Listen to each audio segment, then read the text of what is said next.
Hello, hello, yo plebs. Welcome to another episode of Bob Radio. Bob stands for Build on Bitcoin, where we talk to Bitcoin builders from around the globe. Today, we have another special episode of Bob Radio on tour in the beautiful city of Da Nang, Vietnam, where we're attending the first ever Lightning Conference organized by Neutron Pay. With us today, we have a very, very special guest, Mr. Louis Liu, the founder and CEO of Mimesis Capital, the first family office in the world to adopt the Bitcoin standard, and an early investor in various Bitcoin-only companies, Unchained Capital, Swan, Bitcoin Company, Satoshi Energy, Umbrel. Those are some of the portfolio companies that Louis and Mimesis Capital has invested in. How are you doing, sir? How are you doing? I'm good. I'm doing good. Excellent. Well, great to have you here with us.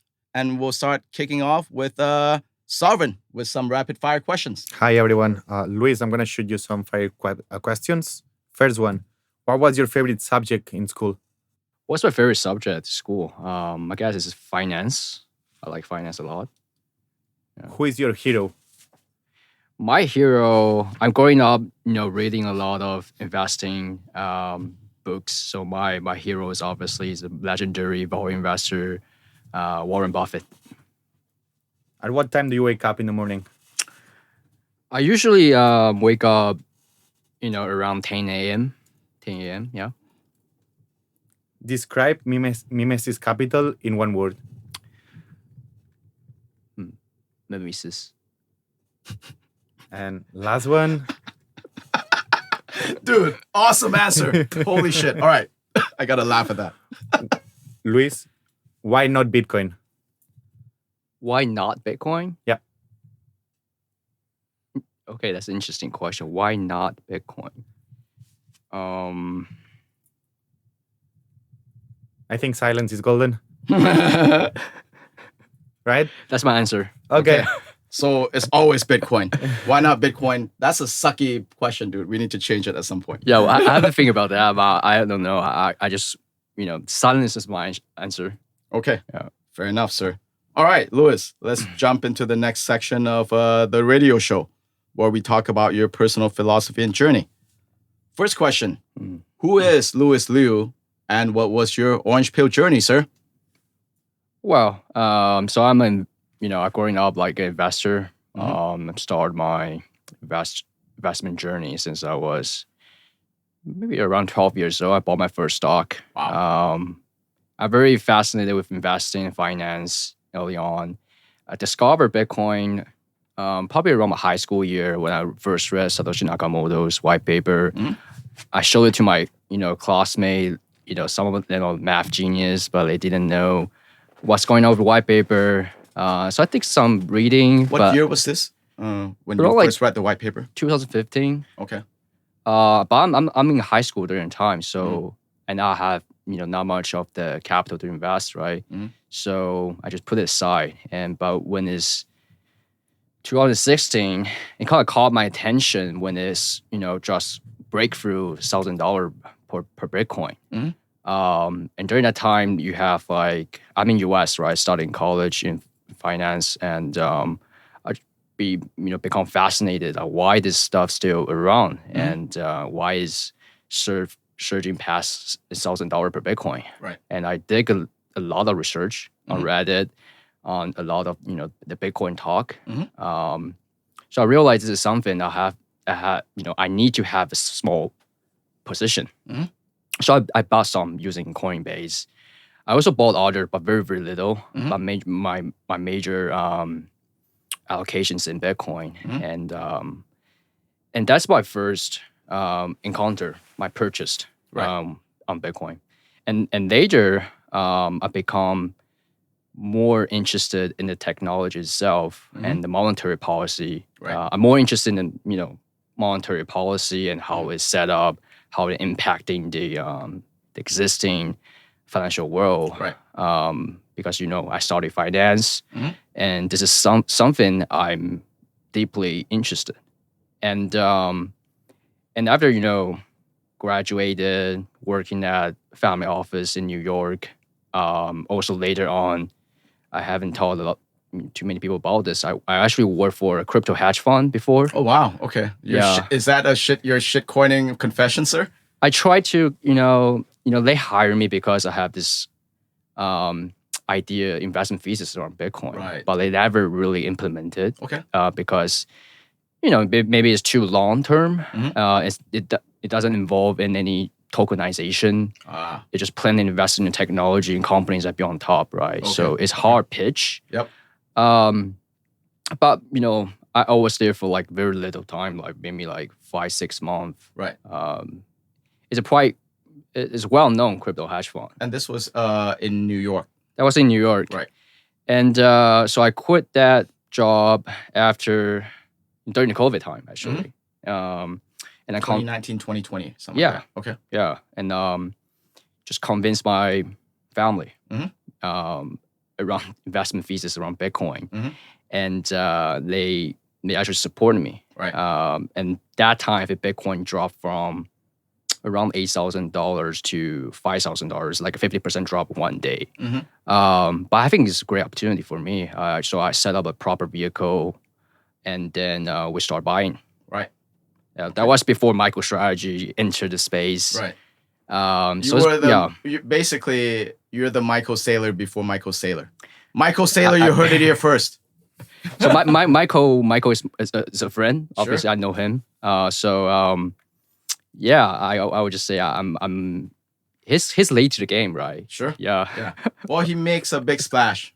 It did. I think it's great to have him understanding the topic of Bitcoin. Sure. And orange pilling, people at his level. Right. I think it's very important for the ecosystem. Yeah.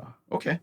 So you mentioned that you read the Bitcoin paper while in high school, and you try to show it to your math geek buddies.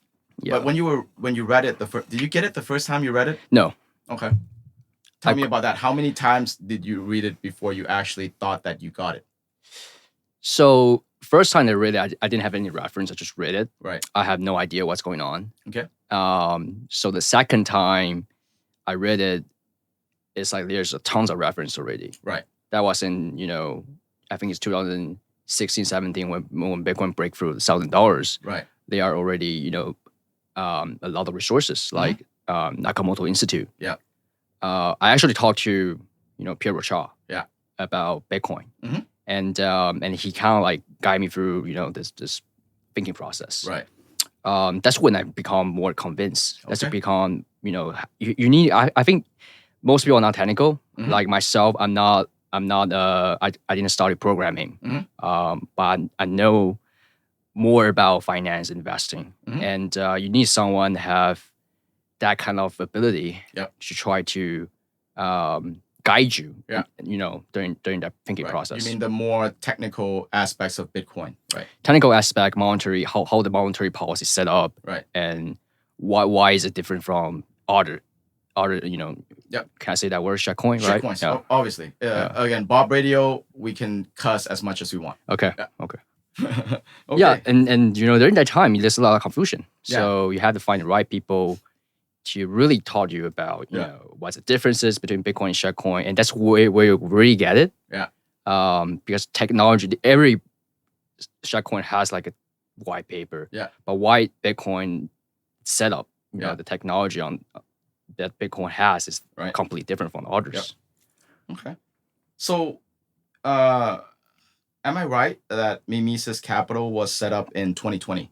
Correct. Yep. Okay. It officially created vehicle in 2020. Tell me a little bit about that, maybe scene or that process when you went to convince your family that we needed to set up an entity to go all in on Bitcoin. How did that go over? So it obviously start out with me buying Bitcoin. Sure. Right. And I showing my family about, okay, you can use this app to buy Bitcoin. Right. And telling them, what's good about it. Right. So my family, we work in the art industry for a very long time. Right. Which industry is that? Art industry. Right. In Art. Asia. Right. Okay. So my dad's kind of pioneer. Yeah. And so we understood, what creates value in art. Ah, okay. And Now that kind now of I see, translated, that kind of translated to Bitcoin, right? So Right. why art expensive is because the scarcity in the art, right? It's Right. so hard to produce, and Mhm. maybe the artists die away. As long as it's real art, not the fake art. Yes. Yeah. Okay. But to identify, real art and fake art, sometimes you need expertise. Right. And a lot of time people bought fake one. Yep. And you need to identify, what's real and what's not real. Yeah. But ultimately, right, what creates value for art is the same concept of what brings value to Bitcoin. Mhm. It's this idea of scarcity. Right. Limited supply. Limited supply, and there's a lot of demand, right? Right. For this limited supply. Okay. Excellent. Wow. Okay. I didn't realize that because I always knew you were a finance guy, but your family background is in art and basically physical scarcity. So Yeah. with Bitcoin, getting digital scarcity wasn't such a stretch for you because you already had that ingrained almost in your family business and your upbringing, correct? About appreciating scarcity and what makes something valuable, correct? Exactly. I think precious scarcity is not, I'm pretty lucky, right? I have this kind of background. Yeah. Not many people appreciate scarcity in life. Right. But yeah, at some point, how Bitcoin attract me in terms of is money, Mhm. but it's also scarce. Right. And it's also digital. Yep. Right. So there's not too many assets like this, and I think there's only one on Earth. Yeah, I agree. Yeah. So far, and if we're right, then it'll be the supreme asset to rule them all, right? That's the hope, anyway. Yep. Okay, cool. So based on sort of, you're quite a young man, so maybe this is not a fair question for you because you still have a long, long way to go. But looking back at your life, your career, if you had to do any one thing over, or you could go back and change one thing, what would it be?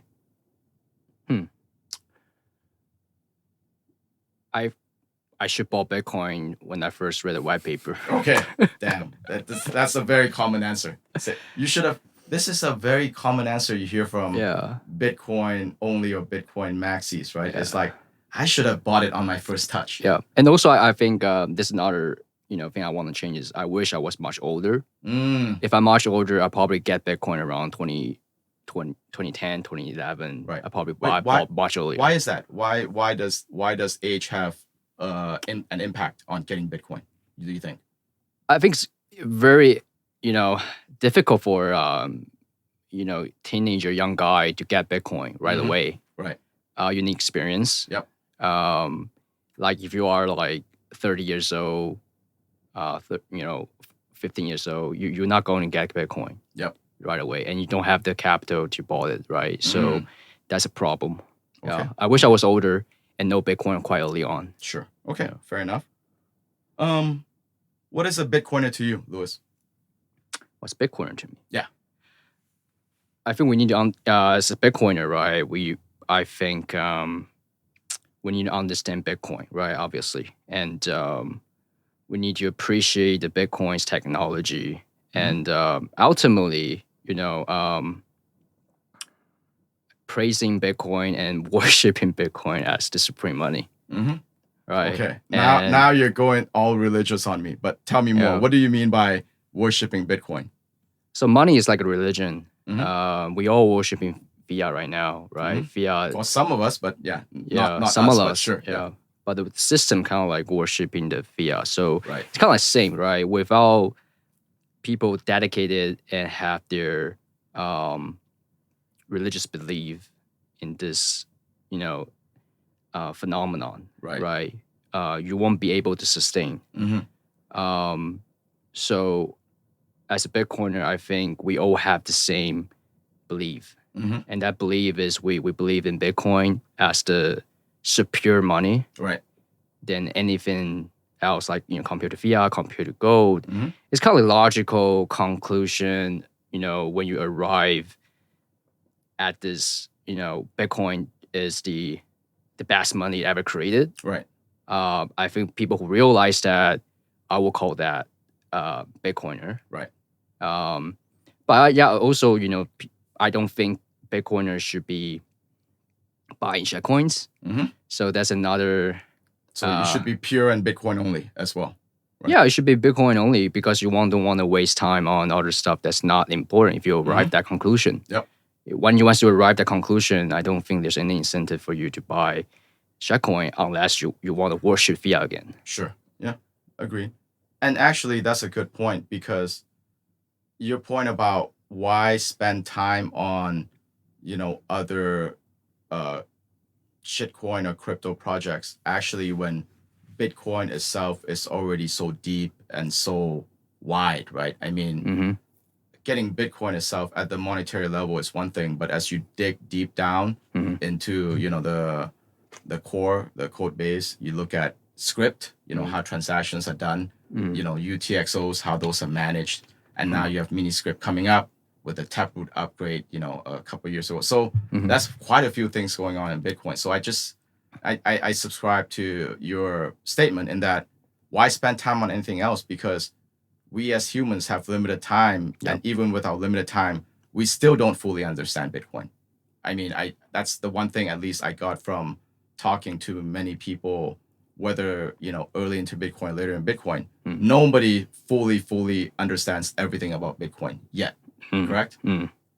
Yeah, I do agree with that. And it's still evolving. But, to kind of like, a lot of people kind of like think Bitcoin still evolving is still, something that they don't understand, right? Yep. They end up going with the shitcoin route to build like different thing. Yeah. Right. Yeah. No, but for me, that's a pussy's reaction. Just because you don't understand it, you don't run away from it. They think they understand it. You put in the proof of work, don't you? You know? Yeah.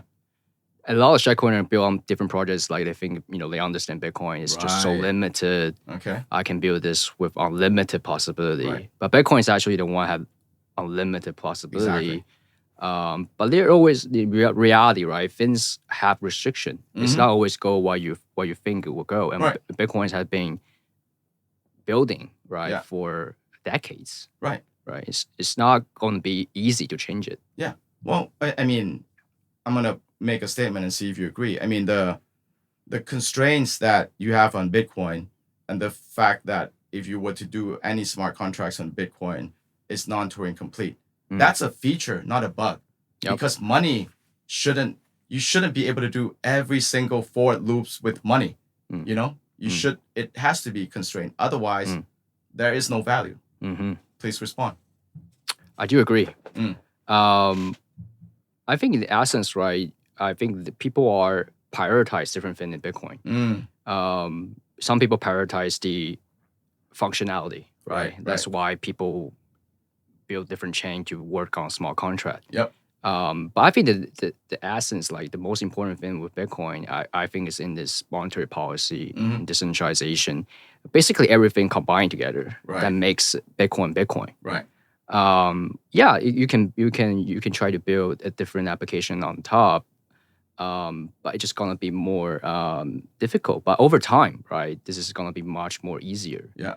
But it's just not happening as you want it. A lot of people want it right now. Yeah. But just not gonna happen like that. Right. Okay. Yeah. Okay. All right. Last question on this section, and then we'll pivot to talking about your business with Mimesis. The question is, Louis, has Bitcoin already won? Well, it's very early to say Bitcoin already won, but it's in the process of winning the war. Okay.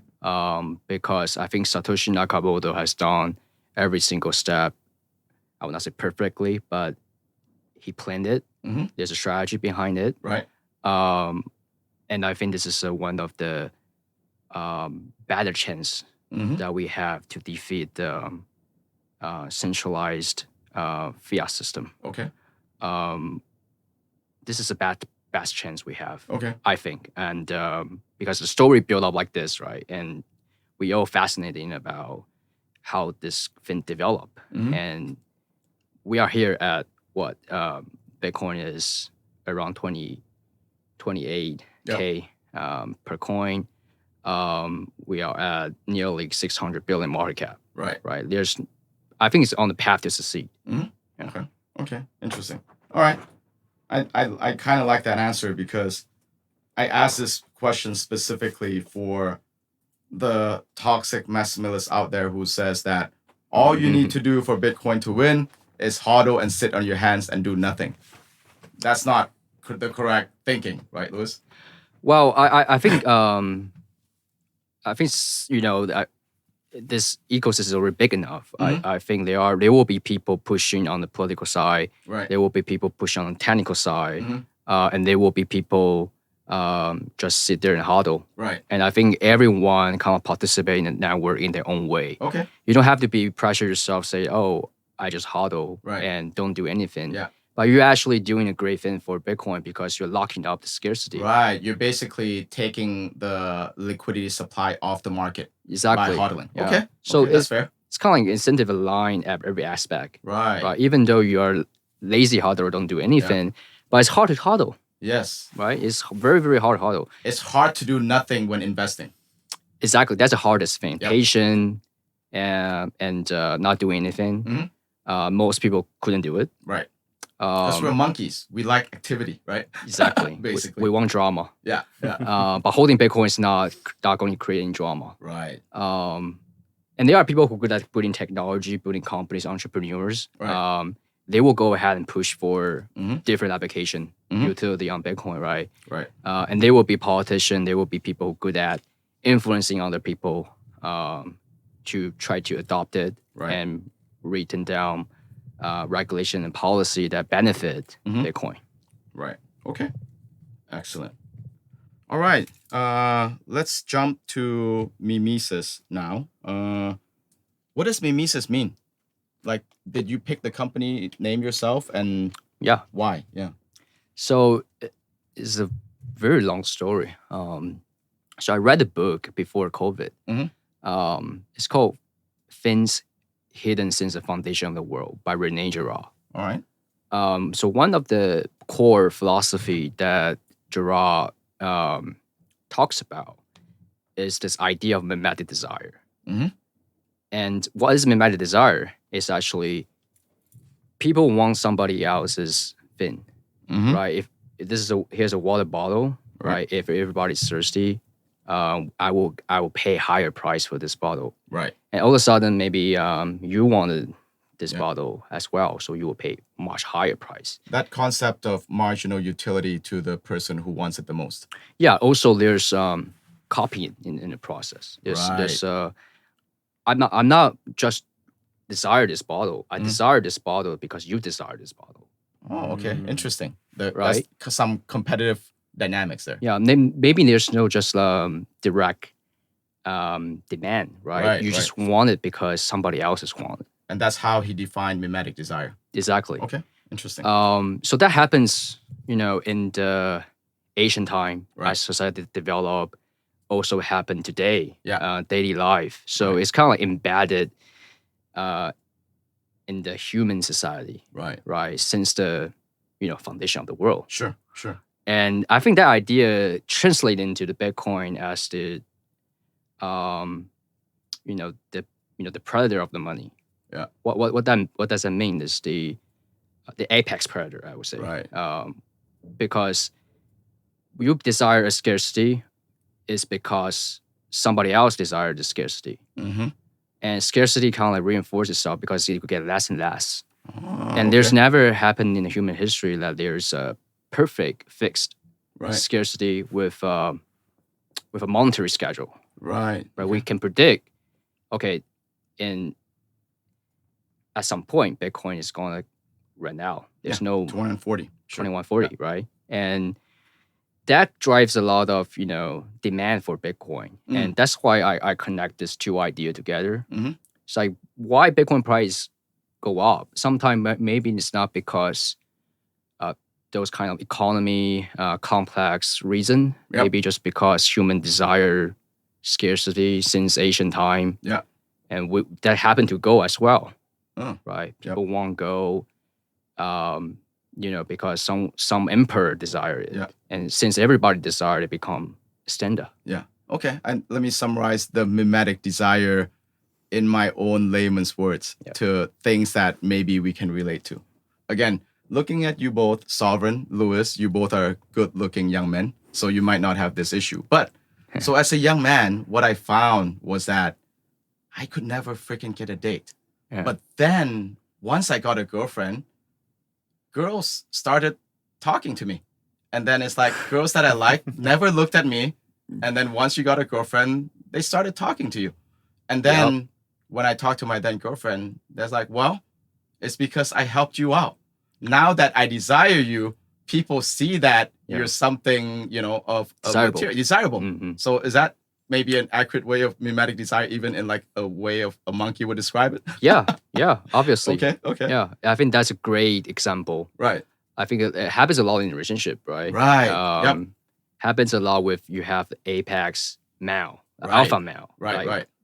Kind of like attract more women because why is that? Because once you have two women attract to one male, and there will be the third one, there will be the fourth one. Exactly. And it's kind of like create a network. Yeah, network So effect you can of think mimetic about desire. Yeah, you think about Bitcoin is the alpha male Awesome. attracting all the humans to Right. it.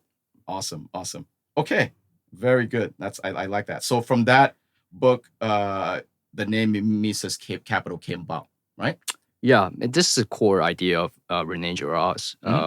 All of his book is talking about this idea. Right. Okay, very cool. Okay, so now that you formed Mimesis Capital in 2020, you got done convincing your family to sort of put money into this entity and start making investments. And some of your first investments, obviously we mentioned, but it's worth mentioning again, like Unchained Capital, Swan Bitcoin, Bitcoin Company, Satoshi Energy, Umbro. So as you were doing that, were those investments all made, I guess, during 2020 and 2021, correct? Some of them is even earlier, like late 2018. Oh, wow. Okay. 2019. Cool. All right. Yeah. But this was before the thing was formed. It was just Before yourself. COVID. Yeah. Right. Okay. So I'm pretty early on in on-chain. Yeah. Before COVID. Right. Swan. Yeah. I invest in them. I love to talk about the story. I invest in since they don't have anything. All right. They don't have app. They don't have web. Yeah. Just idea. Okay. Yeah. And I guess the question surrounding that is why? When you were looking at these companies, obviously you had your core belief, you had your core investment thesis. Yeah. But let's talk about maybe the Swan case a little bit, because you said you invested in Swan Bitcoin when it was just an idea before they had even a web presence. Mm-hmm. What was the triggering factor? What, as an investor, you must look at long-term returns on capital. Yep. What was it about this idea at that time that enticed you? Okay. So this is my thinking process, right? Mm-hmm. So in 2018-19 bear market, a lot of people who are just here for making money have gone. You're right. Right. People who share coining, people who just traders, they are not paying attention to what's happening underneath. Right. And I happen to be the one to dip deeper into this Bitcoin ecosystem. Yeah. And so I was, traveling in SF. That was my first Bitcoin conference, 2019. And I met some of the early Bitcoiner, and started to understand the core philosophy behind it. And during that time, it's not much people are looking to deploy capital. Right. Especially none of those institutions understand why you want to invest in capital in the Bitcoin ecosystem. And I kind of talked to entrepreneur, right? Yeah, like on-chain Joe Kelly, like Swan Bitcoin, Corey. Yep. We're kind of like bouncing back and align on the core philosophy. Right. Why you should build companies on Bitcoin and benefit the Bitcoin ecosystem. So I just get I think that could be an investment thesis. And around that time, I don't think a lot of investors understand. Only a few of them. Yeah. So they are trying to raise fund for their startups, Yep. and they struggle to do that. Yep. And I just feel like this is my opportunity. Yeah. To enter those startups who can become great startup in the future. That was my thinking. Getting early. I was already thinking about, okay, this is money well spent. Maybe I will lost it. Maybe Right. the company go bankrupt. Right. Who knows? Yeah.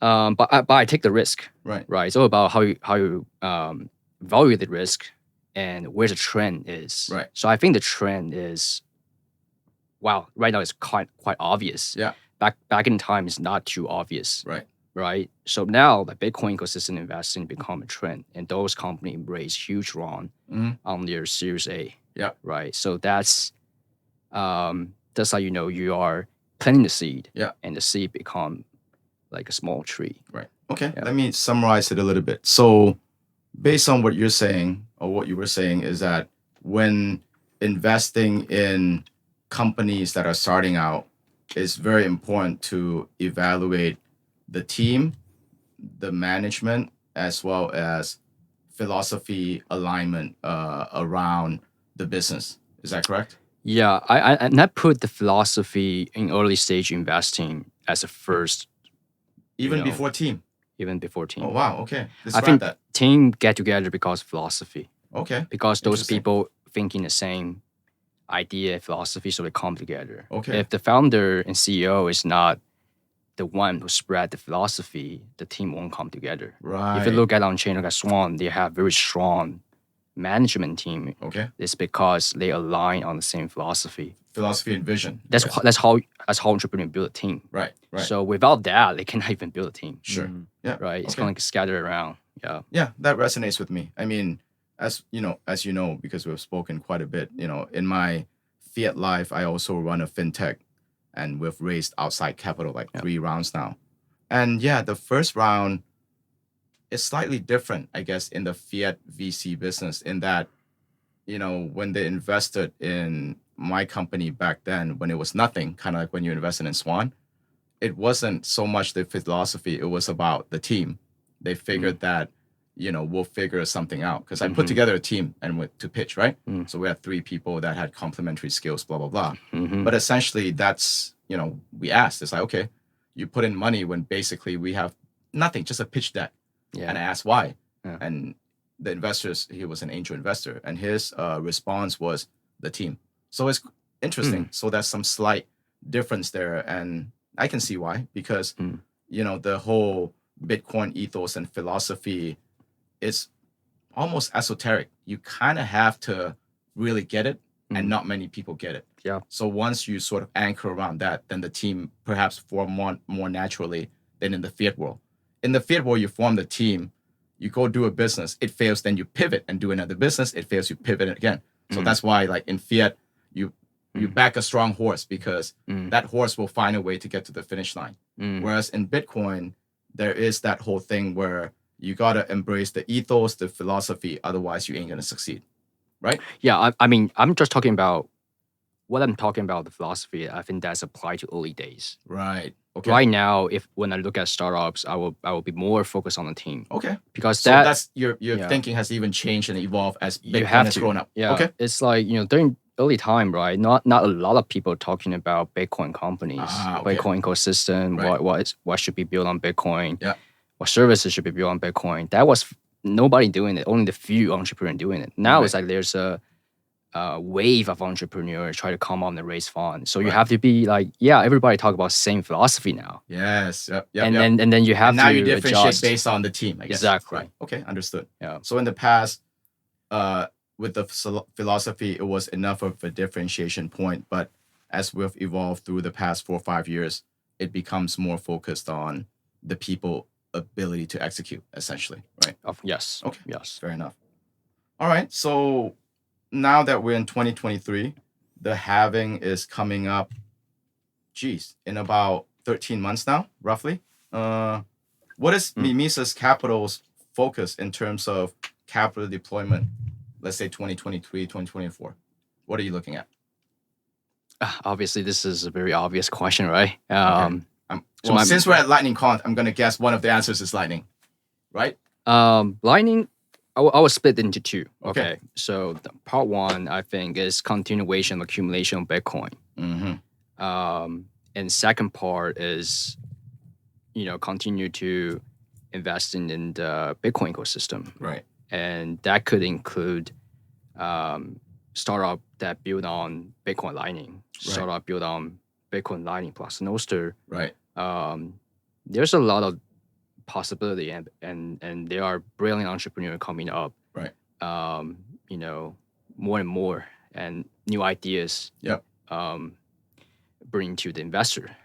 So I think, yeah, for Mimesis, I think we're gonna continue to do what we do in the 2022, in 2020, and continue to do that maybe forever. Yeah. Our core thesis is pretty simple: hodl Bitcoin for generations to come. Yep. And I'm gonna pass it to my kids or set a foundation for it. And based on last night's dinner, for sure you're gonna have at least 4 kids, right? Because after 3 is free. Jimmy said so. Yeah. I don't want to put you on the spot, but yeah. Yeah. Wow. Yeah. Lori, don't listen to this. Yeah. Okay, cool. What do most Bitcoiners miss now in terms of, let's say, new protocols, new technologies, or new layers being built in Bitcoin that people are not talking so much about and that you think is going to be big?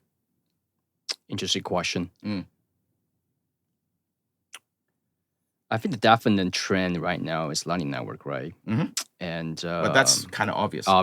Right? I'm talking about the obvious one, so I can, get to the normal do the implementation process. Right. And I think Nostr is gonna get popular. Well, I already see some application built on Bitcoin Lightning Nostr. Right. Something not obvious. I'm looking at something that so I don't like NFT, but I have to give the credit to people who create Ordinal. Oh yeah, that's out of nowhere. Casey, yeah. Yeah, but well, again, many people shit on him, but Casey, you're the man, dude. Yeah. You made the ability for me to sell my 1 sat for more than 1 sat. Holy shit. Genius. Yeah. But I'm not sure how that got involved, but that's something that's not obvious on everybody's radar. Yep. Okay. Interesting. A lot of things I talk on the conference, just pretty obvious, right? So I really don't have an answer. I feel like this is something that you just continue to monitor. Yeah. Maybe people leverage those technology to create a unique product. Yeah. Right. I'm looking maybe something people can create larger, play around with lightning routing. Right. Okay. Like a liquidity service provider people stake Bitcoin to Lightning nodes and get yield, something like that. Something like that. Something about more financialization. Stablecoin on Lightning is kind of obvious, right? So try to see around and thinking what's not obvious. But now it's I'm for outsider, right? They don't know what's going on. Right. But for an outsider, everything is not obvious, right? Yeah. But for insiders, you kind of look at Lightning, stablecoin on Lightning. I don't know. But I do tell you one thing. I'm hesitated around the idea of stablecoin on Lightning. Why is that? Yeah, I think just there's a lot of redundancy, and you can't introduce the regulatory capture. Yep. But I feel like the Lightning Labs are pushing that way because they want to have some more fees, revenue for no operator. This is for the Taro protocol, right? Yeah, that all makes sense. Yep. But you are trying to introduce kind of like a point of failure to regulatory capture. Yeah. Well, I'm worried about that. Yeah. I can tell you something that I think is obvious, but I don't think that is going to play out well. Sure. Yeah, I tend to agree because the thing is, the Bitcoin protocol, the main chain, as well as the Lightning Network, it's all endogenous, right? We only recognize sats. Once you start putting stable coin on it, you start introducing the Oracle problem, and you have the worst Oracle of all, central fucking banks, as the Oracle to your stable coin on Lightning, which is endogenous on the Bitcoin blockchain. So I can see potential frictions coming up with what you said. So yeah, interesting. So on Mimesis Capital, so far it's been investments of, internal capital, friends and family money. Any plans to form a second fund, raise outside capital, anything of that sort? Yeah, that's a great question. So me and you, we tried privately before, right? So I do have a plan right now, try to raise outside fund, Right. Help investor to better expand their portfolio into the Bitcoin ecosystem. And that's just one part of the Mimesis venture arm. Right. We want to expand that to outside investors so they can participate, some of our investment in the future. Yep. And those going to be exciting journey for investor and for us as well. Yep. And for the company that we invested in. Sure.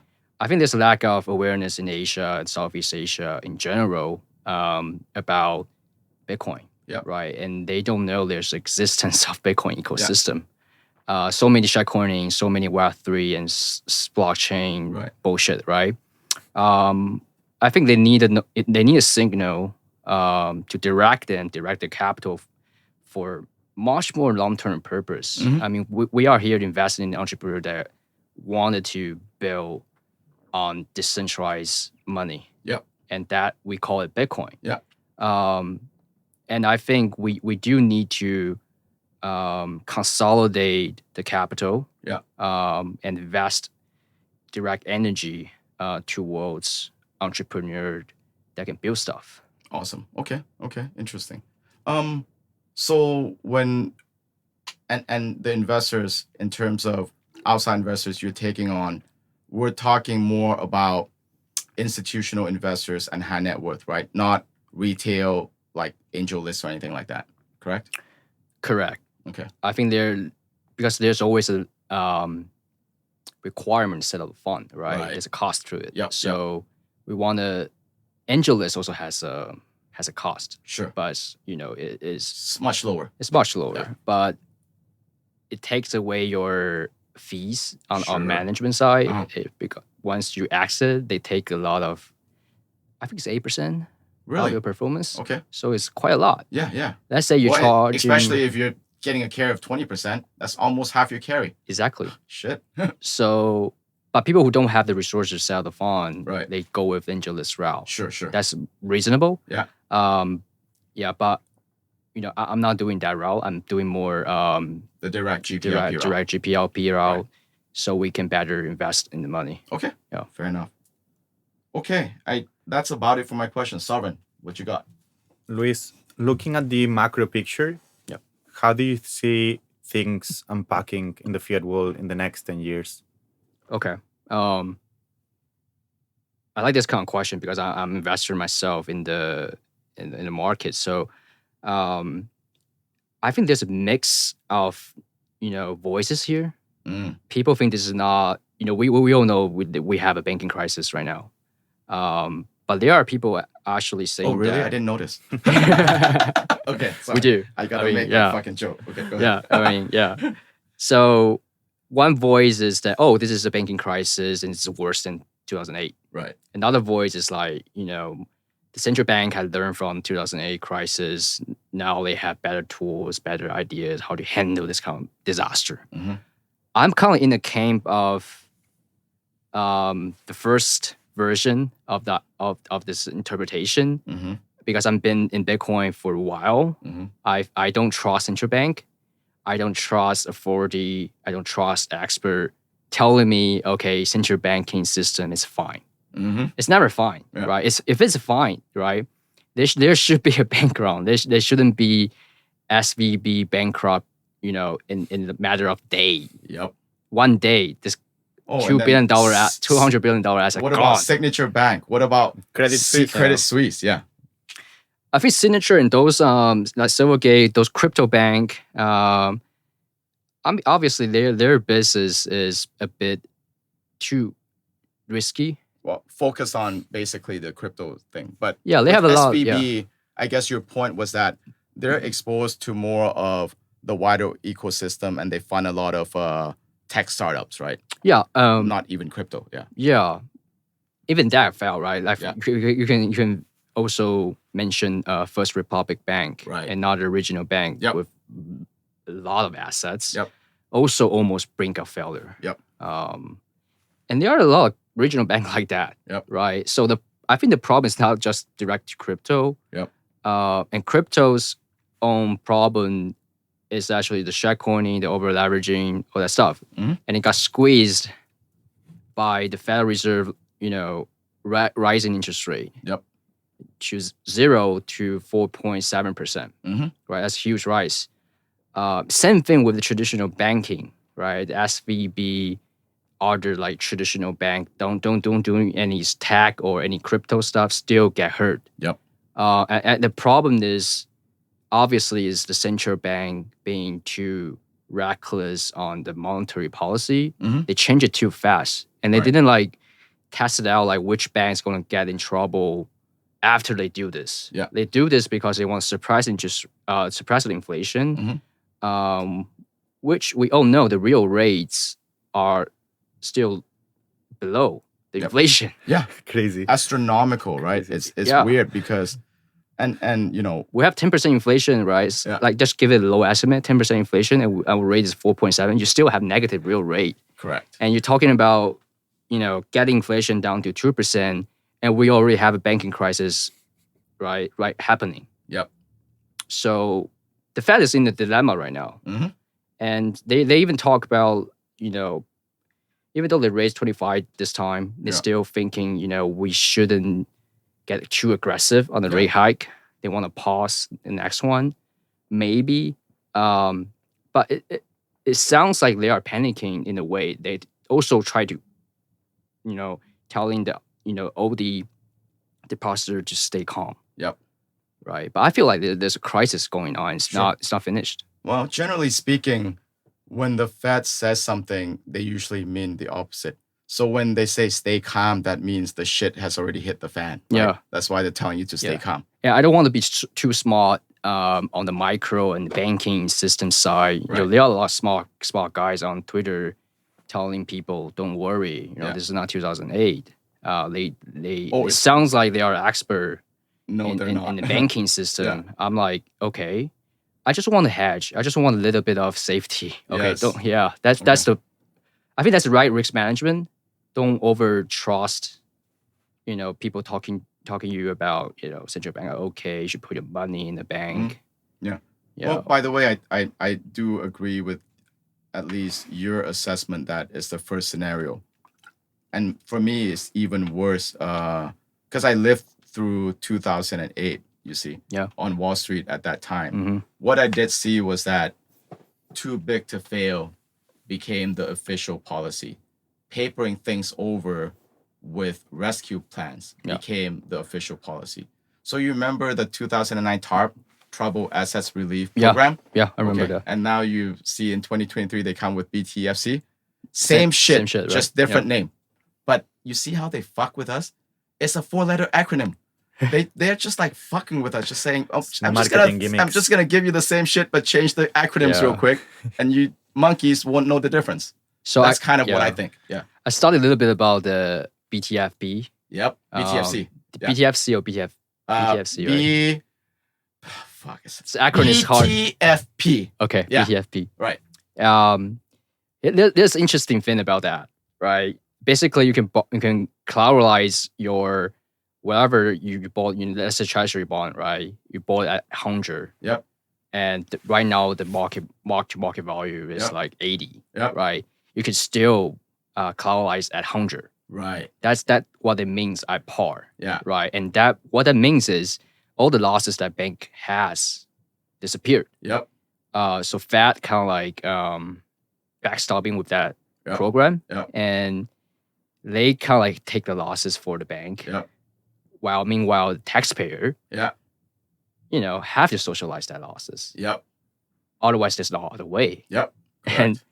And another funny thing about this program is we don't know who are the banks that are borrowing through this program. It's anonymous. Yep. The Fed don't want to, they obviously don't want to reveal the name because they were causing more bank runs. Yeah. So it's an interesting program, right? And I feel like they have been testing that for some time so they can release that pretty fast. Yep. Maybe that's the experience from TARP. Yeah, they already have TARP. All they need to do is change the acronyms a little bit, change the paragraphs around, boom, you got it. Yeah. So, but I'm worried this is not just like a US issue. It's gonna go I think globally. it's global, man. Because I don't know if you remember, TARP wasn't to rescue only US banks, also global banks. Yes. BTFP is the same shit. Mm-hmm. Where part of the reason I think that they don't want to review all the names is if they review American banks' names, all the Americans are fine. But when they start reviewing non-American banks, the taxpayers are gonna go ape shit. It's like, why are you taking my taxpayers' money to rescue a European bank?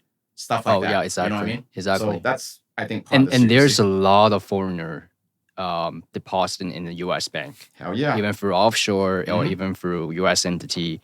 Like, I think there are like a lot of Chinese billionaires park money in US, right? And guess who they parking with? They can park with big banks. They can park with small regional bank. But yeah, when shit happens, the US, the Federal Reserve, socialize loss for every single depositor. That's the reality right now. And that's just not only the US depositor. Yep. Okay. Yeah, it's crazy. Okay, cool. All right. I think we're coming to the end of our show here. And at the end, we usually do a flip on our guest. And the flip is that as the guest, you get to ask us, either one of us, both of us, one question. Okay. Any question. Or if you don't want to ask a question, we can wrap. Either way. Yeah. All right. Let me think about. So, okay. I will ask you, both of you. Cool. Why not Bitcoin? Why don't you go first? Why not Bitcoin? It's funny because I keep asking the same question every single guest. We need to fucking take the question out. See how it comes back to why the how sovereign annoying is this question, man. All right, go ahead, Sovereign. All right, why not Bitcoin? Well, if you're like a nihilist, then there you go. Don't choose Bitcoin. Now, if you're like not a nihilist, get Bitcoin. Yeah. As simple as that. Okay. My answer, I think, probably is a combination from some of the guests earlier. Because Bitcoin is software at the base, right? Software has bugs, and when it gets used over time, bugs do come up. So it's a protocol that needs to be maintained and guarded all the time, you see? Somebody always needs to be working on it. Mm-hmm. Now, if suddenly a bomb drops somewhere where a bunch of core devs are sitting together, we're fucked. That's kind of that event of where all the maintainers kind of disappear or just leave and nobody replace them. Yeah. That's the medium term risk, I think. That's why one of the reasons we started Bob is to actually make sure there are people who keep building on Bitcoin. Mm-hmm.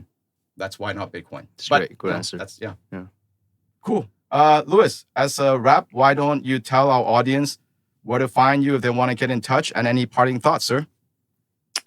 So you guys can definitely find me on Twitter. I go with the handle LOUISHLIU. You can also find me on Nostr. But Nostr pop key is a little bit too long. Yep. You don't have it memorized? Oh God, Louis, come on. Okay. Yeah, I can memorize it. Put it down the link, maybe somewhere. Okay. That's where you can find me. Parting thoughts, sir. Concluding thoughts for our audience. What do you want to leave our audience with as a thought piece? Yeah. So as we just talked about, right, how Bitcoin is great asset to own. I think right now with the banking crisis, let's assume we don't know anything and things continue to develop in a way that maybe a black swan. I don't know.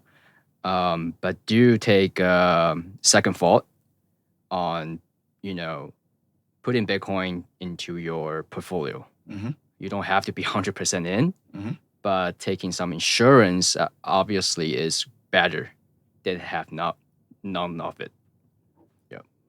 All right. And that's a wrap.